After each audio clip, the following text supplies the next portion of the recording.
유월절 전에 예수께서 자기가 세상을 떠나 아버지께로 돌아가실 때가 이른 줄 아시고 세상에 있는 자기 사람들을 사랑하시되 끝까지 사랑하시니라. 마귀가 벌써 시몬의 아들 가룟 유다의 마음에 예수를 팔려는 생각을 넣었더라.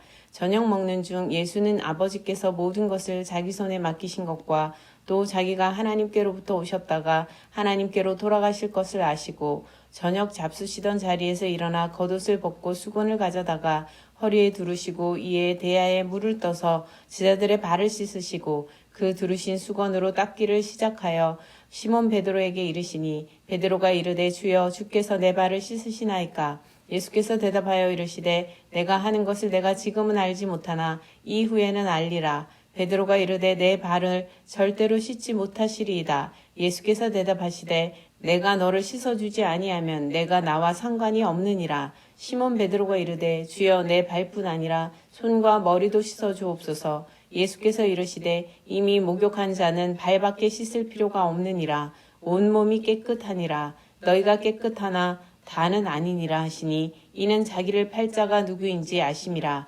그러므로 다는 깨끗하지 아니하다 하시니라. 아멘.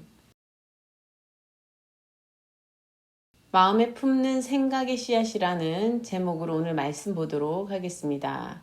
우리의 생은 늘 예측한 대로만 되지 않습니다. 매일같이 예상치 못한 일의 연속 가운데 살다 보면은 종종 불안과 두려움에 휩싸이는 것도 자연스럽습니다.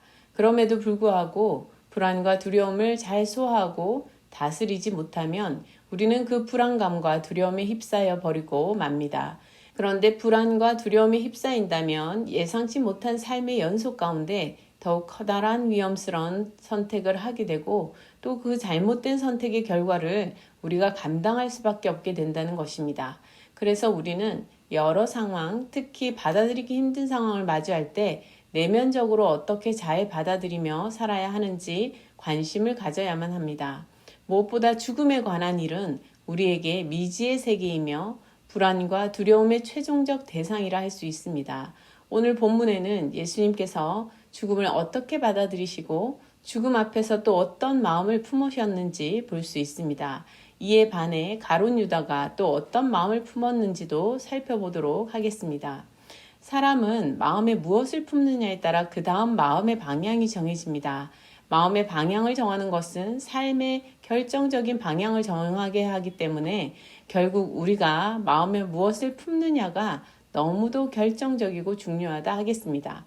어렵고 곤란한 상황 앞에서 또 중요한 시기와 사건 앞에서 어떤 마음을 품느냐는 것은 생명과 멸망, 죄와 구원이라는 갈림길에서 우리의 방향을 정하게 합니다.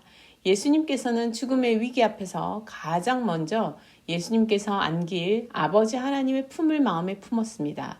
3절에 보면 아버지께로부터 와서 아버지께로 돌아갈 것을 아셨다고 하였습니다. 예수님께서 마지막이 가까운 줄 아시고 세상을 떠나 세상과 이별해야 하는 때임을 아셨습니다. 바로 앞에 예수님께서 감당해야 할 고난의 십자가가 있었지만 예수님께서는 변함없으신 하나님 아버지의 사랑을 마음에 품으셨으며 이제 곧 예수님을 떠나보내야 할 제자들을 사랑하는 마음을 담으셨습니다. 하나님께서 맡기신 모든 것을 사랑할 마음을 품으셨습니다. 끝까지 그 마음에 사랑을 담고자 하셨습니다. 예수님께서는 순환을 앞두고 돌아갈 아버지의 품이 있으며 아버지께서 이 땅의 모든 것을 예수님께 전적으로 맡겨주셨음을 믿고 아셨습니다. 우리가 예수님을 따른다는 것은 우리도 이처럼 고난 앞에서 예수님께서 모이신 하나님 아버지의 사랑을 마음에 품고 우리 손에 전적으로 맡기신 모든 것을 사랑하는 것입니다. 모든 약한 것을 사랑하는 것입니다. 예수님께서 그 사랑을 표현하시는 모습이 바로 요한복음 13장의 세족식 사건입니다. 예수님의 사랑의 마음과 사랑의 눈길로 제자들을 보시니 제자들의 먼지 가득한 발이 보였습니다. 약하고 부족한 모습은 사랑하는 자에게 사랑할 기회를 제공할 뿐입니다. 탓하고 부끄럽게 만들고 벌 주는 것이 아니라 사랑할 기회가 보이는 것이지요. 그러나 물론 회개하지 않는 죄는 심판을 불러들입니다. 그러므로 죄 가운데 있는 자에게 사랑이 더욱 필요하고 예수님께서는 죄 많은 세상에 사랑을 나타내시고 부어주시려고 자신을 내어주시기까지 하시고자 오신 것입니다. 죄 가운데 머문 삶에 심판을 면할 길은 오직 믿음이 필요한 것입니다. 구원의 은혜가 있다는 것을 믿고 죄를 회개하고 돌이켜야 하는 것이지요. 예수님의 사랑은 확실하셨고 온전하셨습니다. 가룟 유다의 범죄와 그의 최후는 예수님의 사랑이 불확실했거나 부족했기 때문이 아닙니다. 가룟 유다는 잘못된 마음을 품었기 때문에 예수님의 제자로 믿음의 좋은 기회를 얻었음에도 불구하고 그는 믿음을 저버리고 멸망의 길을 가게 된 것입니다. 세족식 사건은 감동적인 사건이었습니다. 베드로가 예수님께서 자신의 발을 씻겨주신다고 하니 어쩔 줄 몰라 하며 강하게 거절하지 않습니까? 감히 선생님께서 저의 발을 씻겨주시다니 안 될 말이라는 것이죠. 감히 자신이 어찌 더러운 발을 주님 대신 예수님께 내어놓고 앉아있다는 말입니까? 상상조차 할 수 없는 일을 실제로 받아들일 수 없었던 것입니다. 그러나 예수님께서는 베드로에게 위엄 있고 단호하게 말씀하십니다. 넌 특별한 내 제자야. 나의 사랑받는 제자가 아니라면 너는 나와 무슨 상관이 있다는 거니? 베드로도 예수님의 특별한 제자, 예수님께 대접받는 사랑받는 제자라는 말에 받아들일 수밖에 없었습니다. 제자들 간에 서로 앞다투어 예수님 가까이에 있고 싶어하고 예수님께 신뢰받고 사랑받는 제자가 되고 싶어한 것을 우리는 알고 있습니다. 오늘 본문에서도 베드로가 자신을 더 사랑해달라, 특별히 대해달라 요구하는 장면이 있습니다. 그러면 자신의 손과 머리까지 씻겨주세요라고 하지요. 조금 전에는 발도 못 씻기십니다 라고 버티다가 갑자기 또 손과 머리까지 씻겨달라는 모습은 좀 오버하는 것 같이 보이지 않습니까? 그러나 베드로의 이러한 마음, 예수님께 사랑받는 아주 특별한 제자로 대접받고자 하는 그 마음을 잘 볼 수 있습니다. 베드로도 예수님을 좋아하고 사랑하고 있는 것이지요. 그런데 문제는 누구입니까? 가룟 유다입니다. 가룟 유다도 그 자리에 함께 있었습니다. 그리고 예수님께서 그의 발도 씻겨주셨지요. 그러나 그의 태도는 베드로와 다른 방향으로 가고 있었습니다. 2절에 마귀가 벌써 그의 마음에 예수를 팔 생각을 넣었다고 하였습니다. 이 구절은 가룟 유다가 마음에 무슨 생각을 하고 있었는지를 보여주는 내용입니다. 마귀는 씨앗을 뿌리듯 우리들 마음에 여러 생각을 뿌리려 합니다. 그러나 그 잘못된 생각의 씨앗을 마음에 받아들여 마귀가 그 생각을 넣도록 허락하고 그 생각의 씨앗을 품고 자라게 내버려 두는 것은 자신의 선택이지요. 마태복음 4장에 예수님께서 성령에 이끌려 마귀에게 시험을 받으신 내용이 있습니다. 광야로 이끌려 가셔서 시험을 받으실 때에 마귀는 예수님께 여러 시험을 걸어옵니다. 예수님께서는 마귀가 걸어오는 죄된 생각들을 말씀으로 거절하시고 단호하게 잘라버리십니다. 예수님께서는 하나님의 뜻과 반하는 마귀의 그럴싸한 생각들을 마음에 담기도록 허락지 않으셨습니다. 그러나 가룟 유다는 마귀가 그의 마음에 예수를 팔 생각을 넣도록 내버려 두었습니다. 아니 그 생각을 마음으로 받아들였고 마음에 품었습니다. 이미 그런 그릇된 마음으로 예수님과 함께 저녁 식사 자리에 앉아있던 그에게는 예수님께서 발을 씻겨주시겠다 허리를 직접 동이시고 물을 가져오셨지만 또 발을 씻겨주셨지만 예수님께서 극진히 그를 향한 사랑을 보여주셨지만 그의 마음은 이미 예수님의 사랑에서 멀리 떠나 있었습니다. 몸둘 바를 몰라 하며 예수님의 사랑의 마음에 감사하고 있던 베드로와는 상당히 대조되는 모습을 볼 수 있습니다. 자신을 배신할 제자조차 마지막까지 사랑하시는 예수님의 마음, 자신을 무한히 낮추어 섬겨주시는 예수님의 사랑에 감동하는 베드로의 마음, 이미 예수님을 팔 마음으로 앉아있던 가룟 유다의 마음, 모두 한자리에 있었지만 너무도 그 마음은 다르고 달랐습니다. 예수님은 하나님의 마음과 함께, 베드로는 예수님의 마음과 함께 하였으나 가룟 유다는 마귀와 함께 하였던 것입니다. 그러나 하나님의 사랑으로 다가가시고 베푸신 예수님의 사랑에는 예수님을 배신할 가룟 유다 그에게까지 차별이 없었습니다. 예수님께서는 천국에서 기다리시는 하나님 아버지를 마음에 품으셨고 그 생각의 씨앗은 제자들을 향한 사랑의 열매로 맺혀지게 되었습니다.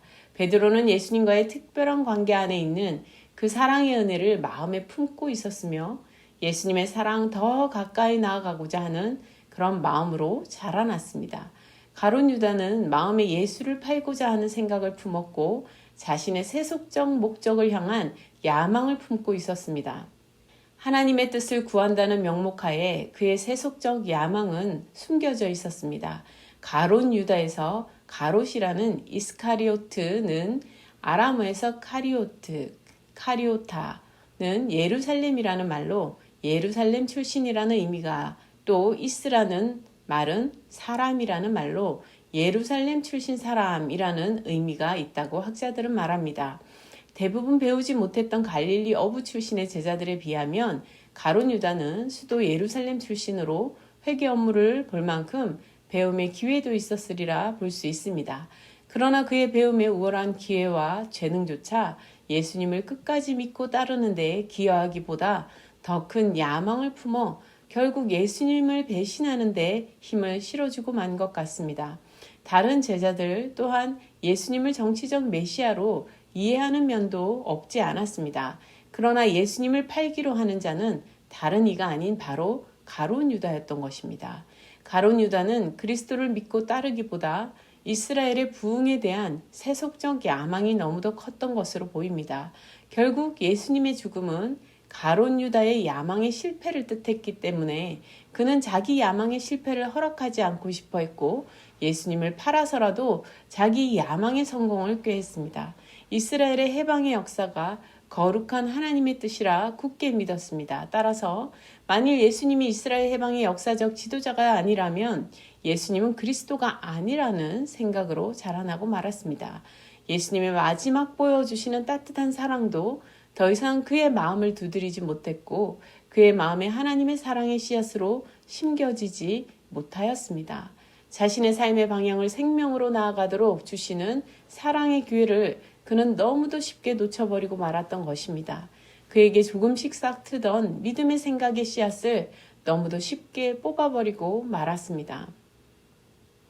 사랑을 사랑으로 받아들일 수 있는 마음이 건강한 마음입니다. 하나님의 사랑을 받아들일 수 있고 예수님의 사랑을 받아들일 수 있는 마음이 건강한 마음입니다. 이미 마음에 뿌려져 자라난 잘못된 씨앗들의 그 뿌리를 제거해야 우리는 사랑을 사랑으로 받아들일 수 있게 될 것입니다. 하나님과 예수님께 대한 믿음을 받아들일 수 있게 되는 것입니다. 우리도 우리 마음에 품는 생각의 씨앗들이 하나님과 예수님께로부터 멀리 떨어져 세속적 목적을 가진 나의 야망을 택한 것은 아닌지 우리 돌아보시기 바랍니다. 예수님의 그리스도 되심과 그 사랑을 인정하는 믿음의 생각의 씨앗을 마음에 진정 품고 있는지 돌아봅시다. 혹시 수없이 받았던 사랑에 대한 생각과 믿음의 씨앗들은 뽑아버리고 마귀가 우리를 넘어뜨리고자 뿌려대는 생각의 씨앗들을 품고 그 때문에 크게 고통당하고 있는 것은 아닌지 우리 자신을 살펴봅시다. 하나님께서는 우리를 사랑하십니다. 고난 앞에서 예수님께서 하나님의 사랑을 마음에 품고 세상의 모든 맡기신 것을 끝까지 사랑하신 주님을 따라갑시다. 우리를 위해 겸손히 자신을 내어주신 예수 그리스도의 사랑을 마음에 품어봅시다. 베드로처럼 예수님께 대한 사랑의 마음으로 답할 수 있는 제자가 되기를 원합니다. 함께 기도하시겠습니다. 주님, 우리 삶의 여러 위기 앞에서 넘어질 수밖에 없는 연약하고 부족한 저희를 봅니다. 그러나 이러한 우리를 사랑하여 주시어 예수 그리스도를 보내어 주시고 하나님의 놀라운 사랑을 보여주시고 깨닫게 하여 주시니 믿음 위에 굳게 서게 하여 주옵소서. 불안과 두려움에 굴복하는 것이 아니라 예수 그리스도의 사랑 안에서 하나님의 사랑을 바라보게 하옵소서. 하나님의 사랑에 의지하여 우리 마음에 사랑의 씨앗이 심겨지고 싹이 터 자라나게 하옵소서. 죽음의 위기 앞에서도 하나님의 사랑을 마음에 품으셨던 예수님을 따라 우리도 감당할 수 없을 듯한 위기와 고난 앞에서 하나님의 사랑을 품게 하옵소서. 제자 베드로가 감당할 수 없는 예수 그리스도의 사랑을 감사히 받고 마음에 품은 것처럼 우리도 예수 그리스도의 사랑을 품게 하옵소서. 그리고 사랑으로 응답하게 하옵소서. 우리에게 맡기신 모든 것을 사랑할 수 있는 믿음의 사람이 되게 하옵소서. 우리 마음에 시험이 되는 생각들 시시때때로 들려옵니다. 그러나 그러한 죄된 생각을 품지 않고 자라나지 않도록 이미 뿌려진 생각의 씨앗들도 뿌리채 뽑고 멀리하게 하여 주옵소서. 오직 하나님의 사랑과 예수님의 사랑을 더 가까이 하게 하옵소서. 하나님께서 뿌려주시는 믿음의 착한 씨앗을 받아 품게 하시고 자라나 믿음의 좋은 열매 맺게 하여 주옵소서. 감사드렸고 예수 그리스도 이름으로 기도드립니다. 아멘.